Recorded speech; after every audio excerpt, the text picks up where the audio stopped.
Hi everyone, welcome to Tuesday night's Casual Watch Talk Live. Patrick and I might lose power. There's a hurricane coming our way, but we're dedicated to doing this live stream with everyone. So we'll see how far we get.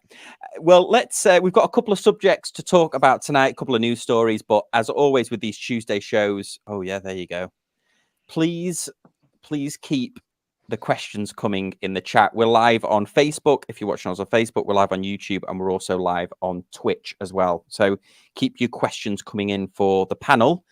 But before we do that, Mark, what are you wearing? What's on your wrist? See if the light will allow you to see this. This is the very nice Christopher Ward C9 moon phase, and I was hoping for Todd to be on, because as you can see, this has Roman numerals. Oh, there we go. It is my only watch with Roman numerals, but they are part of the design, not the whole design. There are ways to make Roman numerals acceptable, not have many of them, 3, 6, 12, 3, and 9, and not make them shout. So you can make Roman numerals acceptable, it's just that nobody bothers. Stick the ugly buggers on the dial and have done. No, it's not right. It's funny, not that Spanish is it FIFA or something's got himself in a bit of trouble with the women's team when he kissed it. Yeah. Or in the photo, he's got his Santos there with that. I think it's got the Roman numerals on it. Very unfortunate advertising for. That's the kind of guy that buys a Santos. That's all we need to say. Well, yeah. Pete, what are you wearing? Just confirms all my theories. What are you wearing tonight, Pete? I am wearing, well, not wearing, but I have got the Alpina 4 with the blue dial to answer someone's question that they've already got on a rubber strap. Yeah, I really like that strap. Did you get it from Strap Code? I got it from the Sydney Strap Company, who probably ended up buying it from the same Alibaba Express guy that Strapco gets them from. Yeah, I like that sort of ridged pattern.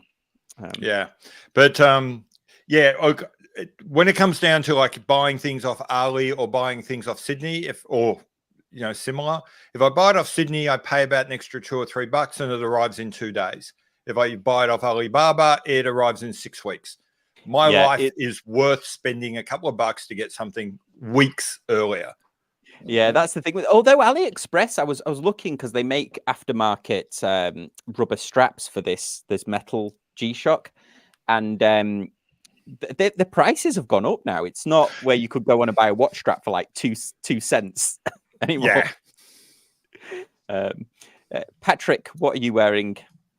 Well, in honor of the hurricane that is marching down Florida side right now, I wore the toughest watch in my collection, and it would be my new G-Shock. Yeah. So even though we may not have power, I have solar power for days.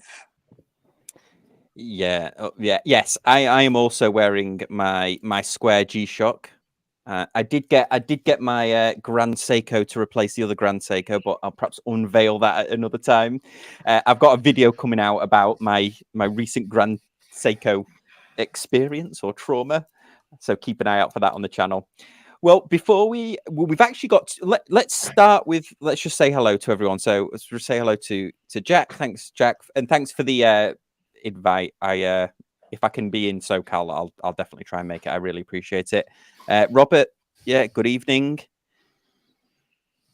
Oh, I feel like I've spent the day with Patrick. Oh, because you were on a few other live streams. Yeah, this afternoon I've been jumping around streams, so yeah, I've been on the TV a lot today. Yeah, Kevin, cheers for joining us, Kevin. Hope the weather's going to be okay up in Lakeland, and then Bill. Okay, so we've got two. Let's kick off with 2 questions because people got them in early for us. So Brassic Time says, busy working again tonight. So can I ask, can a high precision sweeping hand quartz make more sense for most people than mass produced mechanical movements with plastic parts, e.g. the Powermatic 80? I'm going for a bit of a quartz renaissance in my collection at the moment. So my answer would be yes. But does anybody else want to take the opposing or agree? It's a really, so I broadly say yes, but then there's a really interesting question in sort of, if you want high precision, you don't want a sweeping hand. And battery Because life. no, accuracy and precision requires 1 step per second. If you have a sweeping hand, you have given up precision. You're now somewhere around that second. So that's why all those doctors' watches have that that drop dead seconds or whatever they call it, that seconds number, because you're not guessing where the second is. It's bang, 1 beat per second. If you want precision, that's what you want. A sweeping hand means you've given up on the idea of precision and accuracy. Because it's only it's constantly moving through a position, so you don't know exactly when it's at that position. That's right. That's where this definition of precision comes from. Yeah. So the ones that say if you were in the UK, remember the speaking clock, and it would be at the 3rd pip the time will be, and then it would go bip bip bip. That's precise because on that 3rd pip, you know. Yeah. Oh, that's the drop seconds, is it? I think it's called a dead second. Dead seconds. Sorry. So not only does this Gronefeld have the dead seconds complication, that seconds hand is so important that they made it 3/4 of the dial. That is an amazing watch. Yeah. Do you want to explain that, Patrick, how that works? That's it. Yeah. So what it... I mean, pretty much. I mean, the question related to quartz, and I completely agree with you, Pete. I mean, the beauty of a high accuracy quartz is that it gives us that sweep, but it's completely aesthetic. You know, an actual cheap $3 quartz from Alibaba, since that's what we're talking about today so much, you know, probably is more accurate than, you know, your more beautiful precisionist Bulova and all of that stuff. But it does look cheaper, and we do like that beauty sweep. Now, in contrast, some companies have actually done the opposite, and they've taken what would be a sweep and they've, you know, used gear ratios and, you know, fancy springs and cogs to make it go back into a 1-for-1. And, you know, usually some form of a remontoire is in there, and that's pretty much what Gronefeld did there, so that it pretty much accurately, whenever it hits that second, it just goes back to a 1 second sweep. And particularly for that model, I just think it's awesomely gorgeous, and I love that the seconds hand is so big. Yeah. So I will say I will join with I think the quartz is the best for a lot of people, but I will take it from a different direction.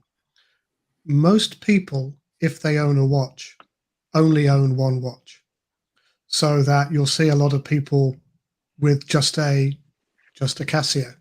That will be their watch, and that's all they'll wear, or they'll have something that will be the only watch they wear. So a quartz watch where you never have to worry about changing the date because it's programmed in, or if you're like my wife, somebody else will change the battery every 3 years for her. But then, you know, when she wants to wear her watch, it's running. So for most people, it is so much more convenient, so much easier just to have a quartz. And if they know what a high accuracy quartz is, so, you know, I don't think it makes a lot of difference whether it's 5 seconds a year or 15 seconds a month. But for the vast majority of people, a quartz watch just makes more sense than a mechanical. On my drive home from work yesterday, I had a heart attack moment of, oh my goodness, I didn't realize that there were watch people that don't know anything about watches. But TPG spinoff channel, the Rebel Lux or whatever, the people who used to be on his team, they made their own spinoff channel, and they sold a watch, I think, to a realtor. And his original watch was a Citizen Quartz, but he bought a Submariner date.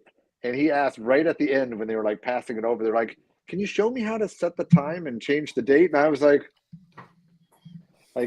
you just bought a, probably a 15 grand watch and you don't even know how to set the time and change the date on a regular wristwatch. And I was like, that person should stick with quartz. And, there's a reason for quartz, and it's for people like that. I was once in the Christopher Ward showroom and waiting for my appointment. And there was a guy in the corridor there who clearly just bought a watch and hadn't been listening when it was explained that he had to wear it and move to keep it wound.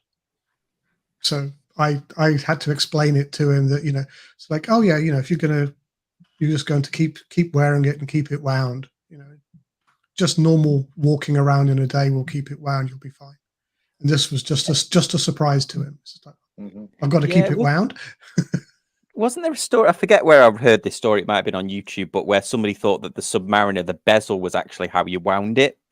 Who was it? Was it somebody? I forget who it was. I'll have to try and find it on YouTube again. But so James Duffy actually says aesthetics are not only visual but can also apply to craftsmanship. Wanting a mechanical movement to be precise could be an aesthetic point, not a functional one. That is very good. It's a very good point. Cool. Aesthetics or philosophy? Debate. Yeah, I was going to say I actually agree with James there, but it is a subtle point that aesthetics is, as Oscar Wilde would say, aesthetics are anything that is not morally necessary. So anything that isn't functional in a real world sense is an aesthetic value. So 300 meters water resistance is aesthetics because you'll never use it. It actually has no function for you in the real world. It just makes you feel happy. Yeah. But there's nothing wrong with feeling happy. Oh, absolutely. As long as Grumpy doesn't object. Okay, next question is, so Bruno asks, a question for the panel. Do you prefer rubber, a steel bracelet, a NATO, or heaven forbid, leather on a diver? Anything but a steel bracelet. Oh, I'll go with steel bracelet then. Steel bracelet. Yeah, Pete, why not steel? It's heavy, it's uncomfortable, it's cold, it's hot, it's hard to adjust, it's painful when you're wearing it, it's thick, so if you're working at a desk, you have to take it off. It forms no point of contrast with the watch head, turning the whole thing into a handcuff. It's just terrible. It's a dumb thing. Shouldn't have it. So I've got 50 can, watches, 3 are on bracelets, and that's because they're integrated. They can also be made to fit perfectly, unlike any bracelet or NATO. So here you go. Here's a diver on steel. Yeah, exactly. Look how terrible that looks. Big chunk of steel. This looks wonderful, Pete. It's just a big chunk of steel. And Where's the contrast? Lovely. Where's the difference? See, the watch head just blends into the bracelet. Style.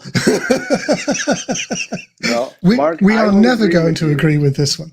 We are never going to agree. I love bracelets, but I will admit, Pete is right. If you can't get the bracelet to fit proper, it's a nightmare. And that is but you have to get it to fit perfectly. But then I have never got a single strap ever to fit perfectly. They are either too big or too small, or I've had to take a leather punch to them to get a hole where it should be. And it's still wrong.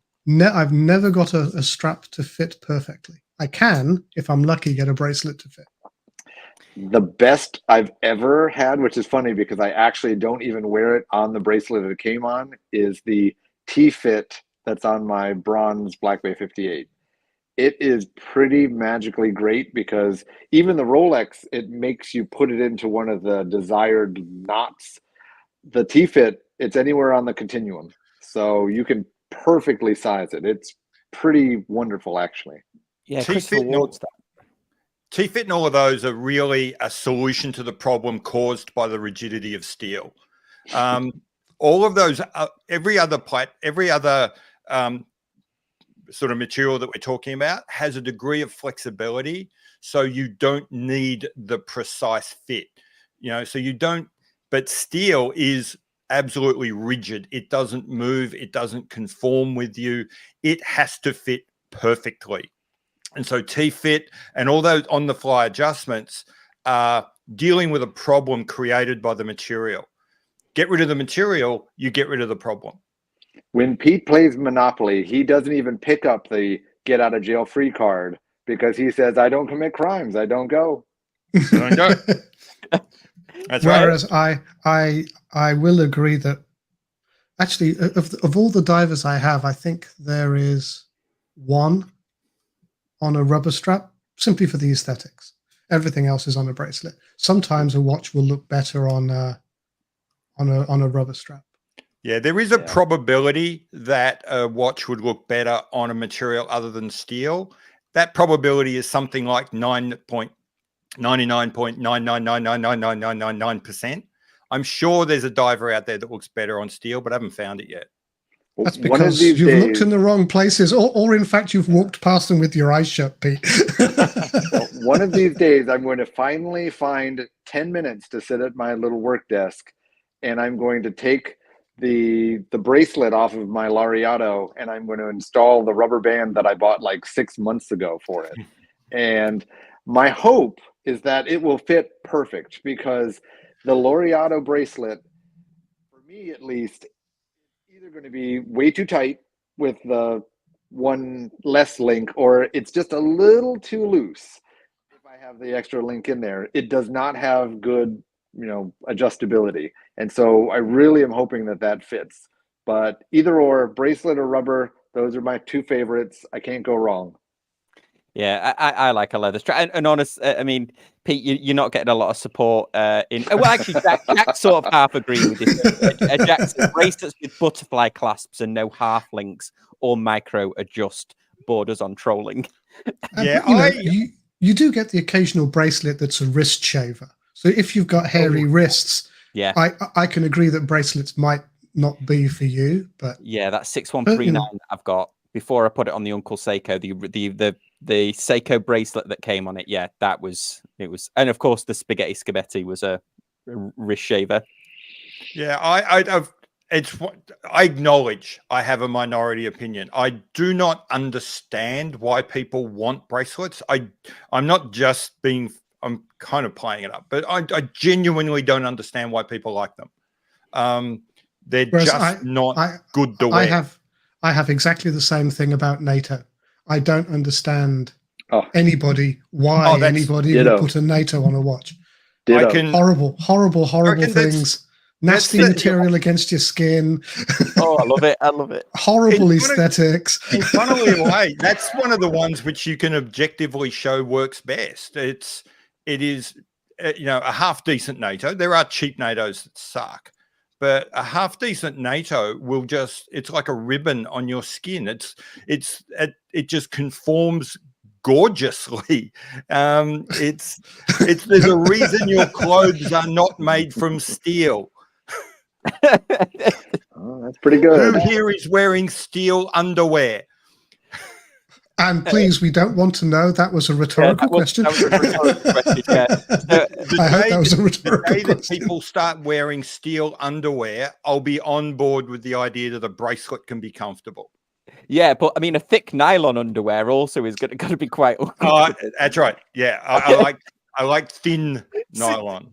Yeah, seatbelt underpants. Yeah. Anyway, before we go off on a tangent, so Jeremy Rice says, "Shrug bracelets look better in my eye, and never have had a problem with fitting them." And then Chuck P says, "The Glashute original micro clasp adjustment is amazing, always a perfect fit." I'll wave the Seamaster back. I didn't wear this for a year because I couldn't get it to fit, because this generation didn't come with a micro adjust clasp. Wow. And I couldn't. It was either too long or too short. So I eventually bit the bullet and bought the next generation clasp and had it fitted. So and now it looks beautiful. And now it's amazing. That's still the nicer of the. And I like a Seamaster, but this generation is slightly smaller, very much slimmer, more elegant. Yeah, they are beautiful. Okay, we've got another question coming. I don't know if we're going to be able to. Oh no, this is sorry, wrong one. It was the same guy, but it's a different question. So the question is two questions. Are there any watchmaker customizers in existence? I have an old Xeon I would like to renovate and update with a better movement. And are there any looms to compete with tritium? So a couple of questions there. There are watch customizers, but they usually stick with stuff like Seiko, don't they, where the parts are available to and then of course you've got Artisan de Genève that do the Rolexes. I've looked into modding watches that are non-main brands, and I think it's quite difficult to do, and you can't put in I guess you could drop in a better, like with Seiko, you can drop in better movements, can't you? But only within that same family. It's got to fit, essentially. Yeah. Yeah, basically it's got to fit. If you want to do like a watch, a movement swap, then a lot of watchmakers may well be able to help you. They might not want to, but if you've got a horrible old watch that isn't otherwise going to work. I looked at doing this for an older watch I had that had an AS movement that wasn't running anymore. And if we couldn't have got it running, it was going to be swap it out and see if we can put like a 28-24 in or something. And then they just have to muck around with movement rings and posts and stuff. The other option would be, if you're truly talking customizing and not just modding, there are people where you can like send a watch in and they will bespoke paint you dials and do that sort of thing. But that's irreversible. Once you've gone that path, you're not coming back. You don't have another dial that you can, to avoid the problem you were talking about, Sam, where with Seiko, they just take your old dial out and they just put a new one in. There are people who will take your existing dial out, paint on it, and then put that back in for you. Yeah. There's a guy who's quite big on Instagram. I can't remember what he's called. The dial artist. Yeah, he does stuff like that. Yeah, because and the other thing as well about the tritium, it depends. I mean, straight up old tritium, some of the newer looms would compete with it, but tritium tubes are their own thing, aren't they? Tritium tubes that they it's not really a loom, because they glow continuously. The other problem with they are fairly big, and you're limited to what shapes you can get them in, and of course tritium's got a half-life, so its brightness will drop by half in 12 years. So it's not a permanent solution. I looked at this Xeon. If these, I'm not familiar with the brand, but if this is the brand, they do look like, certainly you've got G-Shock sort of clones, and then these are actual Citizen ones, aren't they? These look like old Citizen watches. So perhaps, I don't know whether you could drop in. I don't know whether they're running Citizen movements. If they're using Miyota movements, some of the Miyota movements, if it's a mechanical, some of the Miyota movements are based on ETA movements. And I dropped in a ETA clone movement into a watch that had a Miyota movement, I had Chris do it, who we used to do the podcast with. He replaced a Miyota 8215, which is that awful one with the noisy rotor, with a clone of a ETA 2824. So that can be done. Yeah, it's the Mach hands. One made a little comment at the bottom. He pretty much said that the watch he's thinking about it has sentimental value, so he wants to pretty much be able to keep the watch, but be able to enjoy it. Yeah, I feel like that about my grandfather's Timex actually, but the movement on those Timexes from the 70s, the movement's actually stuck to the dial. It looks like it's assembled on the back of the dial, and I that's why I don't wear it, because I worry that you couldn't actually. I'd have to basically cannibalize, I'm guessing, the exact same watch. That's the problem, isn't it, with the these because I've got my other grandfather's watch. It's sentimental, is a Casio digital from the 70s, and I don't know where I would get parts for that from, because. But anyway, okay. Right, let's have a look. So Thomas has sent in a question, and he says, question, as a fan of military watches as basically real tool watches, is it a bit perverse for non-serving personnel to like military watches? am I paying tribute to warfare? I mean, I think maybe Pete, you're the only one that can properly answer this. I once did a video on a watch that was a military inspired watch, and I actually got a bit of backlash in the comments about it because the guy who developed, I won't say who it is, but the guy who developed the watch hadn't been in the military. So then ever since then, if I've done military watches, I've tried to get somebody to join me, whether it's Jason or TJ, who was in the Navy, if I'm actually reviewing an actual military watch, so that they can give that perspective. But I don't know, Pete, what do you think on that? I don't know. For me, in my time, military watches have just been G-Shocks. So everyone who's got a G-Shock's got a military watch. If you go down to on pretty much first off, very few people these days actually get issued watches. Certainly in the Australian military, it's just regarded as a thing that a person's going to have. So there are some specialist groups that get them, but most across the board, most people don't get them. If you go into on bases, there are stores that sell a whole bunch of like that extra military stuff that you might need, extra canteens, cam socks, all that stuff. They normally have watches, and every single time it's a G-Shock. So it's G-Shocks are pretty much, it's the only military watch I think is a genuine military watch anymore. And so every G-Shock is a military watch in my experience. Yeah, it's funny. I think that important. Whenever I've done because I've got a CWC watch that was issued to a British military, I think British Army personnel, and I actually I bought that watch at an antiques fair, not really know much about it. But whenever I've done a video on CWC, the people who comment that were in the military were like, "Yeah, we didn't even like those. We didn't even like the watches when they were." Not speak for everyone, but no, that's absolutely true, and it's kind of one of the reasons why I think when I joined, they were still issuing watches, and I got issued a G-Shock, and it's kind of one of the reasons I don't like G-Shocks anymore.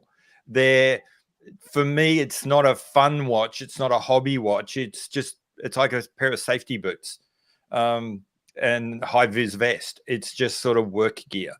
But I get it, and it's weird to work in a profession where your work gear is other people's fetish. So it's a little strange. Yeah, that is interesting. So somebody mentioned, Chuck P mentioned, Sangin watches, and he's right. I know Jason has one of these. I think this is actually it's named after these watches are actually, it's military owned, isn't it? There's veterans that actually run this company, so I think this is the right one. No, my non-military take is, as long as you're cherishing the watch and you're protecting it, I'm okay with you collecting whatever you like. Because at least in my world of antiques, the biggest problem I have is that there's scrappers out there who are doing exactly kind of what you guys were talking about before, where you might need this movement for this watch and you're taking something apart. And, as long as it finds a good home, I don't really care who the owner is. I just want, a watch that has some sentimental value. And if it actually has maybe, even an officer's, call letters or call signs or something, like I would just like that to be protected somewhere. And as I said, that kind of collection, I think it's fine for anybody as long as it's a collector. Yeah, I suppose one of the things I would say is, as a, if I'll give my one person's military spin on it, the idea of collecting historic military watches or generic current military watches, that's cool. Frankly, if I'm speaking on behalf of the millions of service people out there, most service people are going to look at you and just move on, not really care.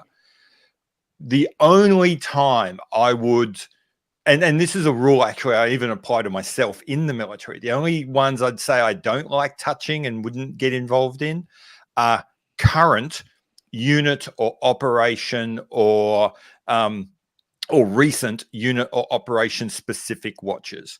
So anything that might lead, I would, as someone in the military, I feel really uncomfortable wearing a watch that might lead others to think I was in a unit I wasn't in, or I'd been on an op I hadn't been on.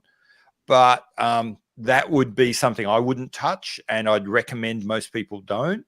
But on the other hand, if you're in your 30s and you're wearing a World War II watch, everyone knows you didn't go to World War II. So it's not a problem. You wear it to your heart's content. And also, it feels a bit like an extension of I wear a dive watch, but I'm not a diver. That's right. If you're not in the military, but you like that style of watch, I'm not a diver, but I like dive watches. Go for your life. But I wouldn't wear a dive watch that said on it that I had done a dive I had not done. Yeah, like a Comex or something where it's actually I get that. I think I agree. I mean, I've had a few military watches. I've still got that CWC because I actually inherited it, so it's very important to me. But I know John at Tea and Tickers, he's a big collector of military watches. In fact, I've sourced a watch from a retired service member for him, and I think there's a lot of civilians, including myself, that has a lot of respect for people that are in the military or were in the military. So I think that's also a mark of respect. I think I did a video with Jason, who used to join us on the live stream. We're still good friends. He and we did a jokey video on watches that say they're military inspired but not, and it's amazing the amount that say they're military watches, and no military personnel would wear them. Well, and one of the things is too, I mean, military folk are no more immune to aesthetics and showing off and messing around than anyone else. The vast majority of, hey, look, I've got one here. Wait, there you go. This is theoretically a military watch.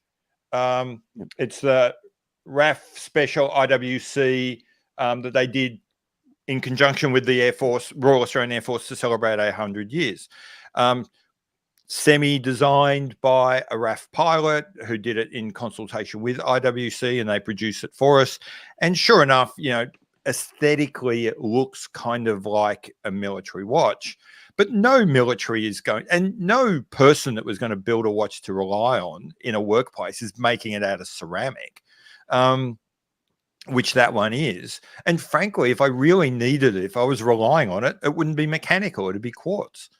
So a lot of those, even watches that units put together and work with brands, they're ceremonial, they're trophies, they're not tools.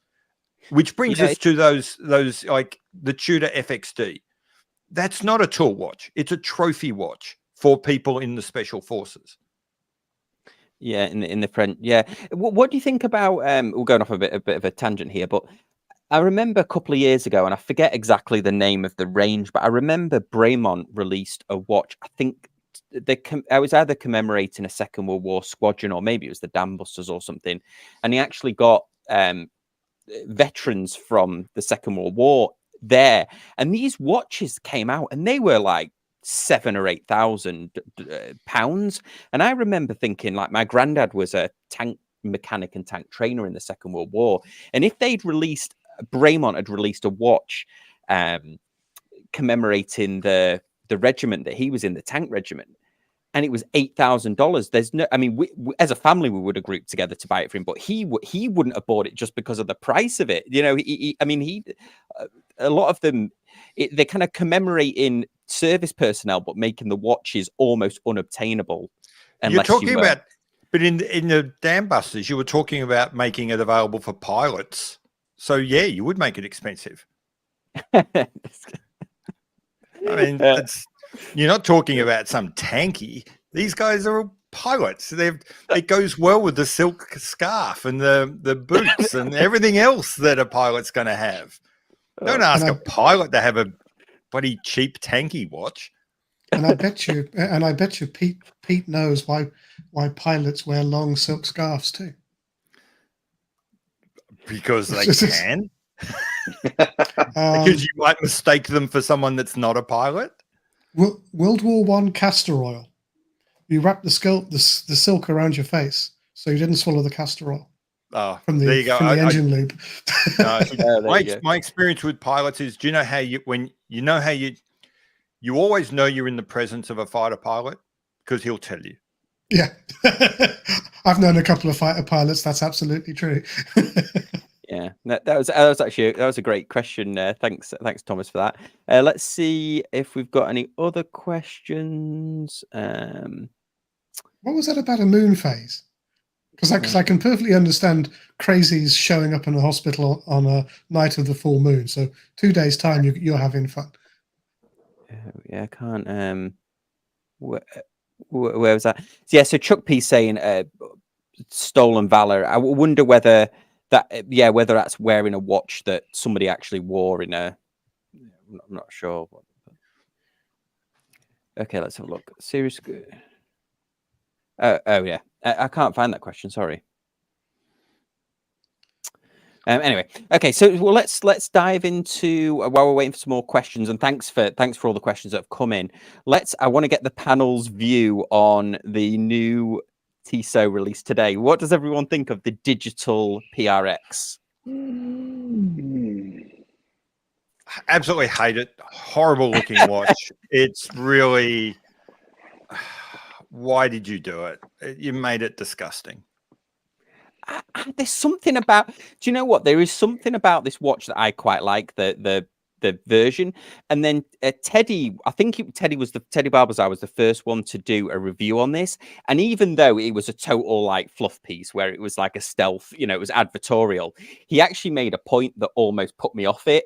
And I think he was doing that kind of like, oh, I'll put in a negative, so I'm like. And he said, "Oh, that the black because it's a sapphire crystal. The black backing on the watch actually turns the black into a mirror because it's the sapphire crystal on a black background and then a sapphire crystal on a silver background. So this bit is actually almost like you're looking at a mirror of yourself looking at the watch." He said, "Oh, some people might find that disconcerting, and I think I would." Yeah, I would just find it disconcerting to look at something that ugly. Yeah. Pete, thank you for going first so that I didn't feel like I was Captain Negative. But yeah, I completely agree. I mean, I think this is such a letdown for what they could have released, because if they did sort of an any digital or something that had even, the old digital hands, that would be a fun watch that has all of the digital parts that someone would want.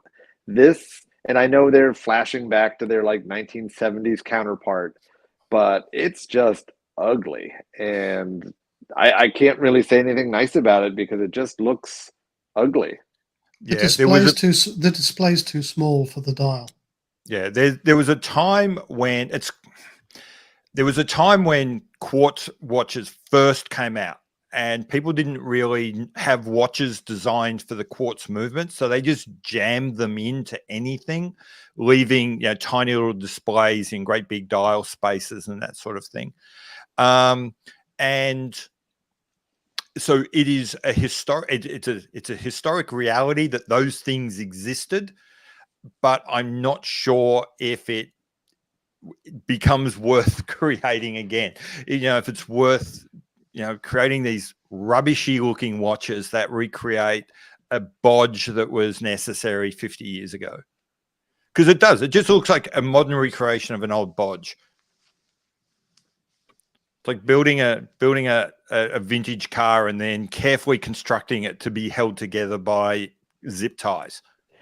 I'm actually this is one that I am quite interested in seeing in person. There's something about it that I do quite like. But you like the silver with the black dial? Yeah, I like the silver with the black dial because that PRX is that bracelet and the case is pretty good actually. Not as good as the Christopher Ward 12, but it is very good for the price. So I'm interested in seeing one of these in person actually. And there's two sizes. They're doing like a 40 and a 35, but I think the decision is that I think it's a miss, isn't it? I think this is a watch for people that go to motor races to watch the crashes. I'm going to okay. be watching a lot of motor racing this weekend, Pete. So that's Friday, Saturday, and Sunday. You've just ruined. Thank you. No, that's okay. That But you know, Mark, there's a lot of people who find races boring until there's a crash. Yeah. And those people will love this watch. Yeah, interesting. Okay, let's see. There's a couple of other things. We've got the Octo Finissimo. Got a new set of clothes. Got the carbon fiber treatment, the forged carbon treatment. Well, this is just a watch that can do no wrong. You know. Yeah, I'm ambivalent about carbon as a long-term watch material, so I'm not sure. From an aesthetics point of view, it's nice enough looking, but I've pretty much seen the Octo in every material I can think you might make a watch out of. So Yeah. I'm so interested. much prettier. I was gonna say it's so much prettier than that the one they're making for Only Watch that's made out of marble. Oh no, see, I do love that. Oh I love that one. no. See, I'll take stone over steel. What I've never seen. Has anybody else ever seen a watch, a forged carbon that's got the bracelet in forged carbon? Because I've never. I mean, I've reviewed that Christopher Ward. I reviewed a carbon dial the other day, and I've never seen the casing, a bracelet in carbon. Not off the top of my head. It shouldn't. I mean, I don't think it's difficult to do once you've got your mold set up for it. But it's certainly unusual to do the bracelet. I would agree. And Pete, you're saying about the long term, the long term durability of carbon. Yeah, and this look, like I said, time will tell. The early carbon watches that first came out, like the early APs, are tatting up very badly. But that was so if you look at some of the early AP offshores that were made from carbon, you're starting. Carbon can have issues around delamination and other ways of degrading that other materials don't have.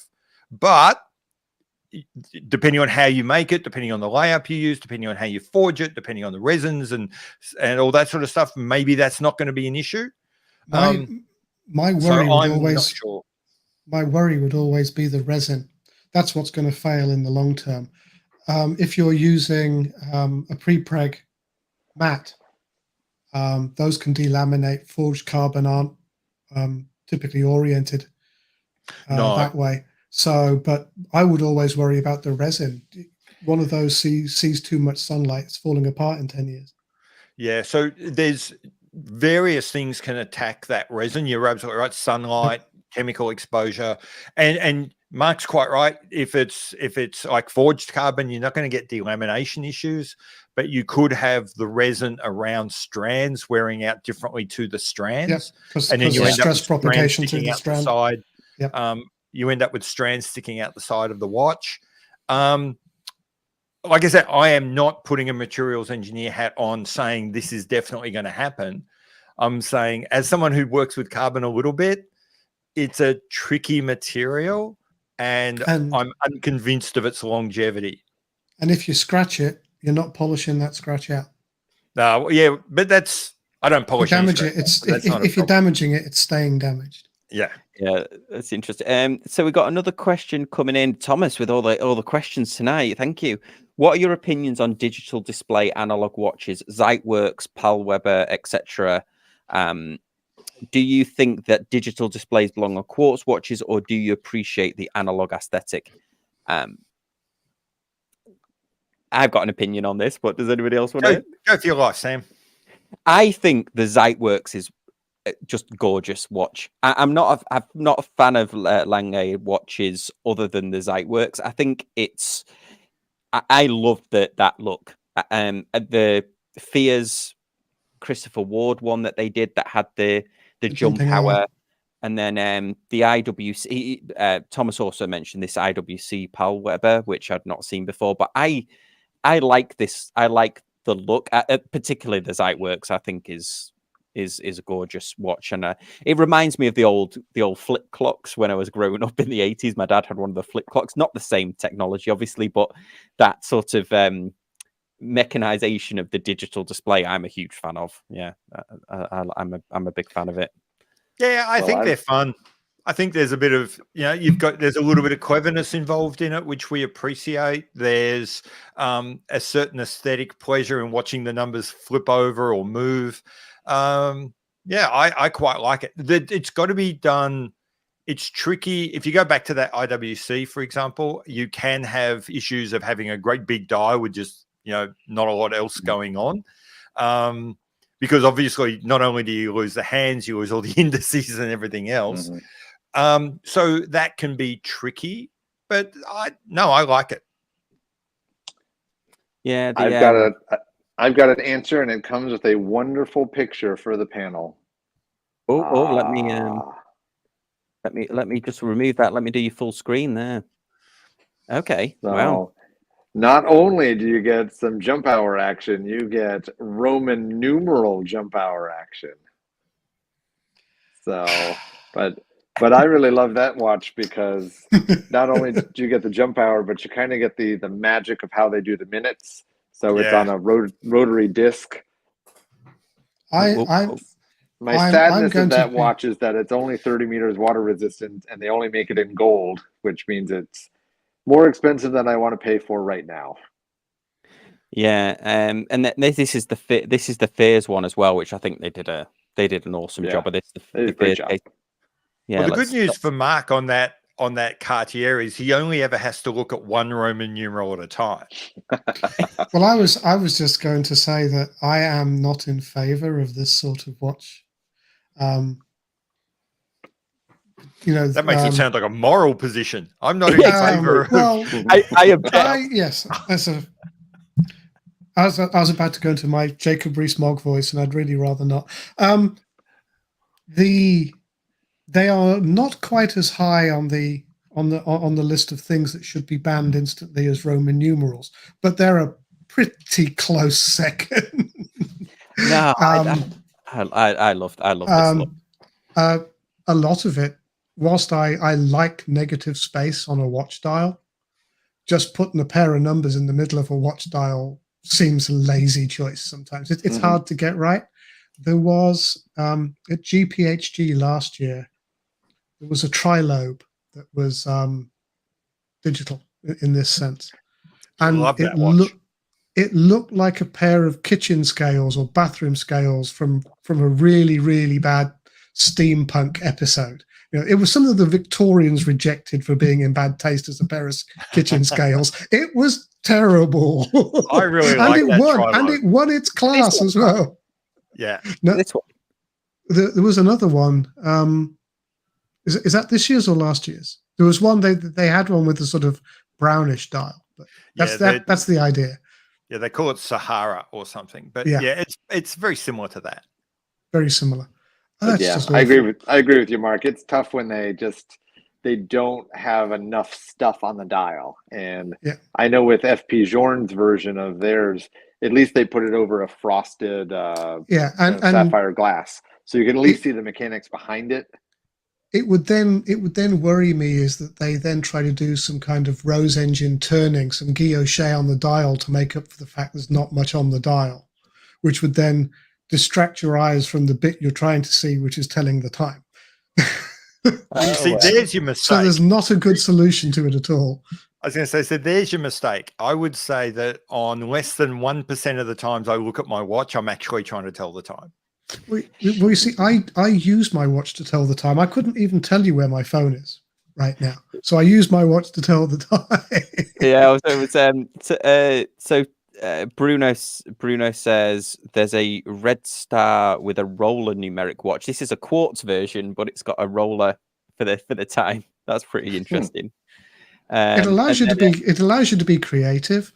Unfortunately, you then get people like MB&F trying to be creative by putting these numbers in, and it's clear they've run out of ideas on how to shock.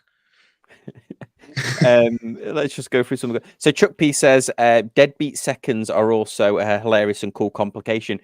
Chuck, I don't know if you saw at the start, but we did talk about deadbeat seconds, which I think is the only time on a live stream we've talked about deadbeat seconds twice. It's so weird that it's come up twice in the same show. But yeah, so we talked about it for your forgot the watch that you showed, Patrick. But yeah, we were saying it was cool. Cool complication. So thanks for that, Chuck. And then oh yeah, okay. Here we go. Here's Sam's coming in here. He says, when you're buying a new watch, how much do you care about a brand's heritage and history? Does it really matter to you? I'm saying yes, and that's all I'll say. Well, yeah, I'm sure that I'm the outlier on this one because I don't care. So the only thing about a brand's heritage and history that matters to me is, and you know, it's just truth and honesty.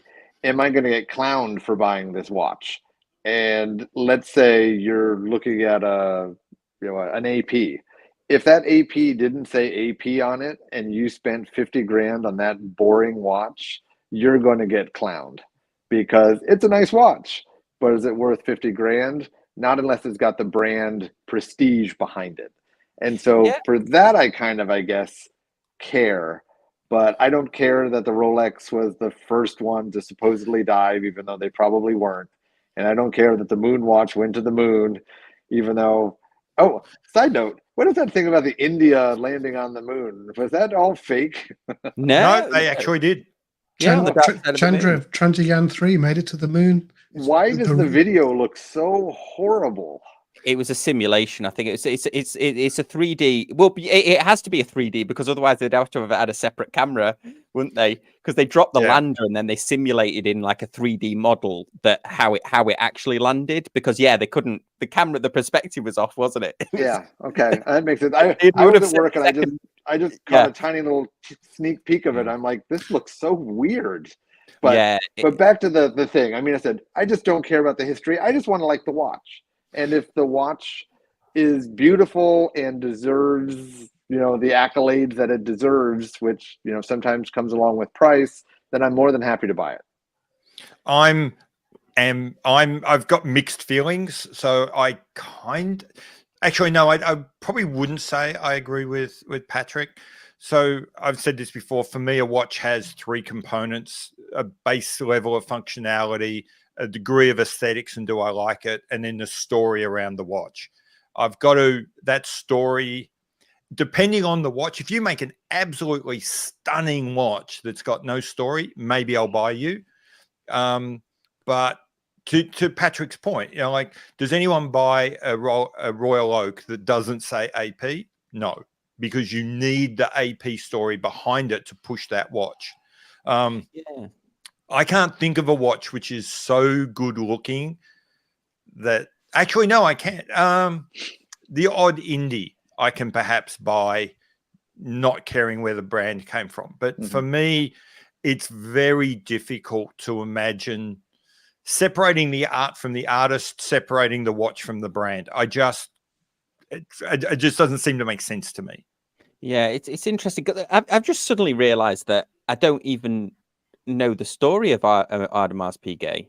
Like, I know that I could probably rattle off Rolex and Omega and a few others, but I can't think of, other than Karl Lagerfeld wore one, and that Gerald Genter designed the Royal Oak. But I couldn't, if it came up in a pub quiz, I don't know. Well, I'll give you the 30 seconds short version. AP pretty much tried to out-snob the watch industry, and they succeeded because they made a stainless watch that was double or triple what a gold watch would cost. They made it big and they made it shiny so that someone from a mile away could see what it was. And it was a giant look at me, and it took off. And they flat out say that that's what they did. They made a watch that was just so special to look at that you were associated with being rich if you bought it. And it's pretty much the equivalent of what Richard Mille is doing now. Or Hublot. Hublot in the 90s. And an important thing is, and I think we lose track of this when we start saying, blessing Gerald Genter with some kind of sainthood, is he wasn't sitting in a hotel room just dreaming this up, and nor were the AP executives. If you read the whole story, there was a focus group put together. So an early industry focus group put together primarily from Italian collectors and watch dealers who were trying to find a way of cutting through. They invested in getting a whole bunch of market research done. They went to AP saying, our market research is showing that there is a space for a luxury steel watch that does exactly this. And then AP and a whole bunch of other brands who also got hold of that research went to their designers saying, what can you do for me to meet this design brief?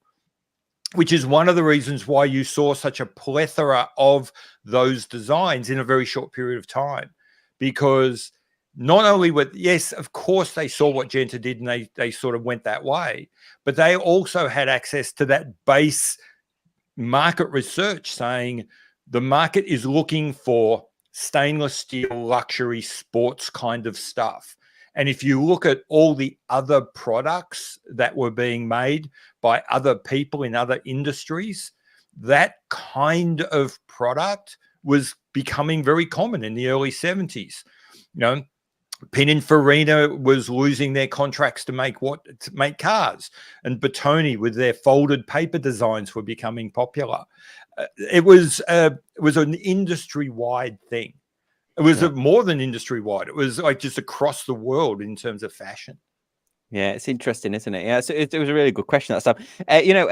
James put a good thing. He says, I buy watches from brands I want others to associate with me or that I think represents my value. So yeah, it matters to me. I'm the same, I think, as well. I'm the same. It's why I won't buy Rolex. Seriously, I'm not being facetious. It's why I won't buy Rolex. Yeah. I was explaining Rolex to a colleague at work, actually. Sort of how I ended up liking them and so on. But let's have a look at some other questions here. So we've got a question here. Does oil filling a watch really change the look of the watch, or is it primarily done for depth? Yes, it does. It makes a huge difference. It's done for depth, but it both fundamentally changes the way you see that watch. Yeah. Yeah, because it makes it magnifies the dial slightly, the dial display slightly. It kind of picks up what's on the base, it kind of picks up everything under the crystal and then brings it to the surface, and so makes it look very two-dimensional. That's how Resonance get that look. Yeah, that's how they get that crazy look, almost like Zinn do it as well, don't they? Yeah, they have a couple of, and I've seen a couple of people who've custom filled their own watches as a couple of oil filled Christopher Wards out there that you see on the forums. For any really dorky, for any really dorky science people, when you get to the 100 or higher magnifications, they call it an oil immersion lens. And there's a reason for it, and it's just because your eye can't focus without the oil bringing it to you. And it does that for your watch. I mean, it makes everything on that dial just jump. So they're gorgeous. I wish more watch companies made good ones. It's an interesting idea, though, because it's also a really clever way of being able to get that deep diving. And I'm not sure if you were going to talk about it, probably not, because we're running out of time. But has anyone seen the new Oris that they brought out for Geneva Watch Days? Oh, that's a monster. That's 4,000 meter accuracy. Yeah, because that's a ridiculous watch that should never be made. And Zinn have shown you how to make a proper wearable deep. They call it they're classifying as a diver A. So anything that qualifies for an abyssal depth. Yep. Which is what, deeper than 3,000 meters, I think. 3,000 meters, I think it is. And there's all these companies like Rolex, Oris, and Omega have made these big chunky watches. No, just oil filler quartz watch. Mm-hmm. That's the answer. Yeah, because it stops the pressure on the crystal, doesn't it? It kind of equalizes out the pressure, and it's essentially uncompressible. Unlike there will be a gas beneath the crystal too. So. Yeah, because these watches aren't doing anything clever. They're not being really smart. They're just massive. They're just like 5 millimeter thick crystals, and it's one of the beauties of mechanical watches, and one of the reasons why I kind of like them is it's kind of like doing a dive with a degree of difficulty. By choosing to go mechanical, the watchmaker has made their life a little bit harder, and we appreciate the effort. But when it comes to these super deep watches, there's nothing clever. They just make them really fat. Yeah, it's the worst form of brute force engineering. It is. Typically, yeah. Yeah, I also you'll find a lot of people on YouTube, or because you can oil fill any quartz watch, can't you? In theory, because it's not. You have to use a special oil, but the oil isn't conductive, so it doesn't short out the quartz mechanism. But you'll find a lot of people that do it with Casios and stuff like that, and then the battery only lasts 3 months because of the drag on the. You have to have a special torque. That's what Zinn does so well, isn't it? They like high torque the quartz movement to account for the drag of the oil. Yeah. Even then, the battery life on those is pretty short, but pretty short is like 2 years or something. Yeah, and you have to refill it with oil, don't you, when you change the battery? Whereas the resonance that we were talking, if anybody's not familiar with the resonance, that is a watch that is mechanical, but it has an oil filled component, and the two pieces separate. So the module with the oil in it is completely separate from the mechanical component, and that's how they can get the two to work together. They're like two different modules. So yeah, that was actually a really good, really great question. Let's have a look if we've got any others. Oh yeah, so Thomas is just saying this Zinn UX used by German special forces goes to 5,000 meters and is a lot thinner than the Oris. Yeah, that's. Yeah, it's saying that solar might work well with oil filled. I don't think it does. I don't think anybody's ever. I've never seen anyone do it. You would have to ensure that the UV frequencies that actually power a solar watch don't get absorbed by the oil. Yeah. Because I've had that where I've tried to charge a watch in a windowsill at a friend's house, and he must have had some kind of UV. The window must have had a UV tint on it, and the watch wouldn't charge on it. Yeah. And don't put sunscreen on a watch that needs UV if you need it to charge, because the whole point of sunscreen is to take out the UV, and it won't work. Yeah, that would be an interesting experiment. But yeah, this watch is crazy. How much are they knocking this one out for? It's six grand, I think. Yeah, it was cheaper than I thought it was going to be. So it's a lot cheaper than the Deep Sea Challenge Rolex, and then the is it Ultra Deep? It's about half what Omega will charge you for a steel Ultra Deep. Yeah. I think it was half an Ultra Deep and a third or a quarter a Rolex. So yeah, I wonder what the weight is on it. Astronomical. 49 millimeter, 49.5 millimeter case, 55 lug to lug, which is huge. 23 millimeters thick, I think. 23, 25. It's up there. Yeah. Yeah, it's too bad they don't have the profile photo here. I mean, yeah, when you see the picture from the side, it is ridiculous. Yeah, it is. It's a silly thing. I think it's maybe it made sense. I can kind of see Rolex did this whole thing back in the 60s, and Omega and Rolex have got this thing, and they sort of one up each other.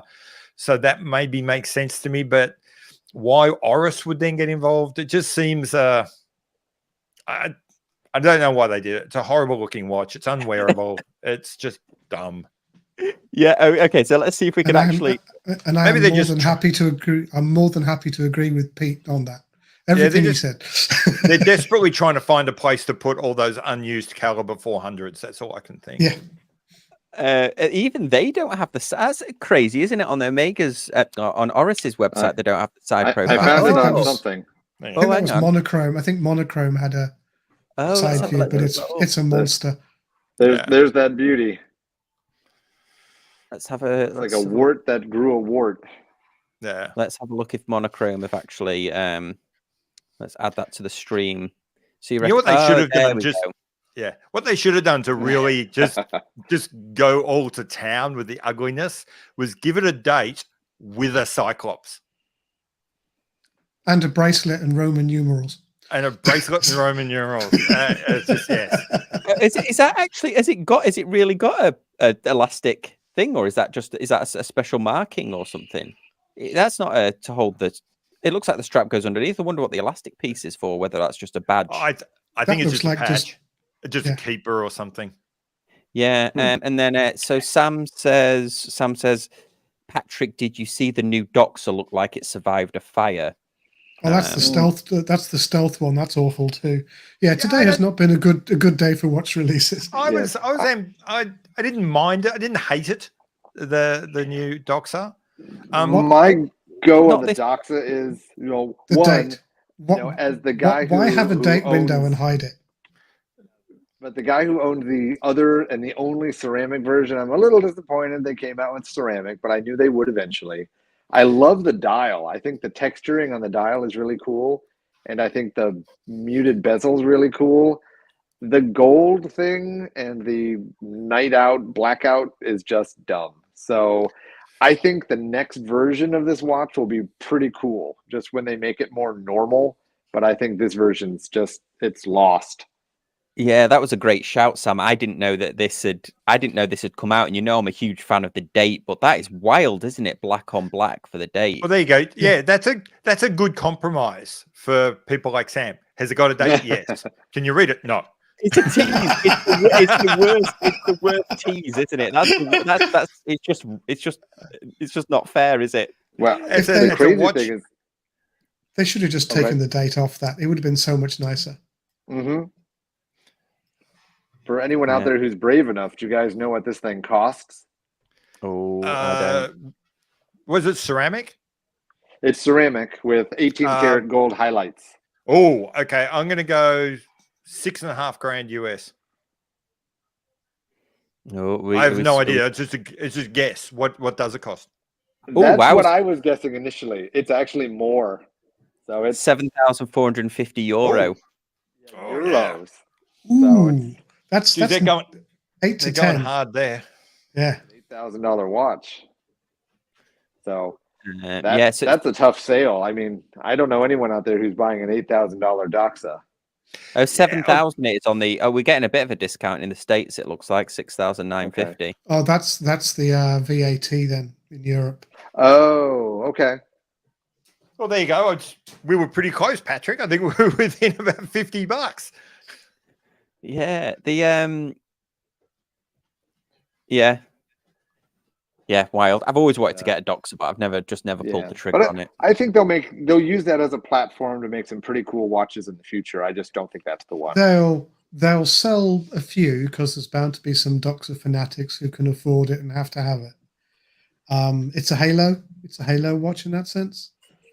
It gets them attention. It's Geneva watch days. Mm-hmm.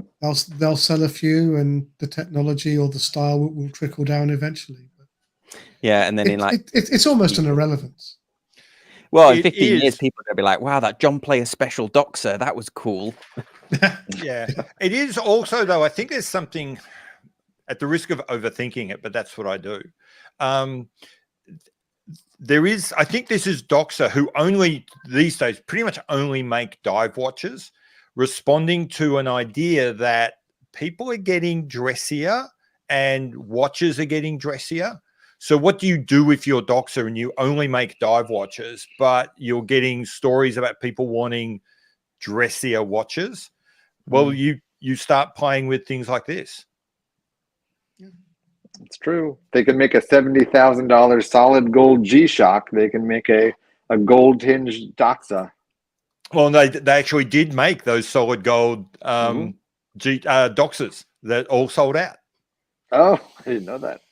Yeah. They found some old 1960s movements, and you know that story. Every brand does it. We were fossicking around the mythical drawers, found some new old stock movements. This one, yeah, that one. Oh. Wow. How much do they charge for that thing? 70 grand or something on it. Oh, it does. They haven't even put the price on, so I can't afford it. I think that Price was of seven- Conquest. I think they were in the order of 70K, Wow. Holy crap! and they sold out in minutes. That's wild. Wow. I will say Awesome. though that one's pretty nice looking though, so I wouldn't buy it, but that one is pretty nice. Yeah. So Sam's saying thanks for another great episode. Thanks for upgrading to 1080p. Well, I did actually. We're on a 7-day trial, so we might get one more shot at the 1080p. And then I'll. And don't forget to upvote, folks. Man, Yes, 1080p. upvote, yes, Woo. exactly. And yeah, maybe I should do like a fundraiser. Get us to 1080p. Oh, actually, Thomas, thank you. Look, thank you. Thank you very much, Thomas, for the generous super There you chat. go. That's We'll take that as a vote for 1080p. yeah. No love lost for dates, cyclopses, and Roman numerals. Oh. Also, well, thank you for the very generous super chats. Okay, awesome. Well, thanks, guys, so much for all of the questions, and the big thanks to the panel for joining us. And the power held out for Patrick and I, so that was good. We will see you on Sunday. I've got a couple of videos out this week, so check them out. I've got a Citizen coming out, and then the torrid tale of my Grand Seiko woes. So big thanks to everyone for watching, and we'll see you next time.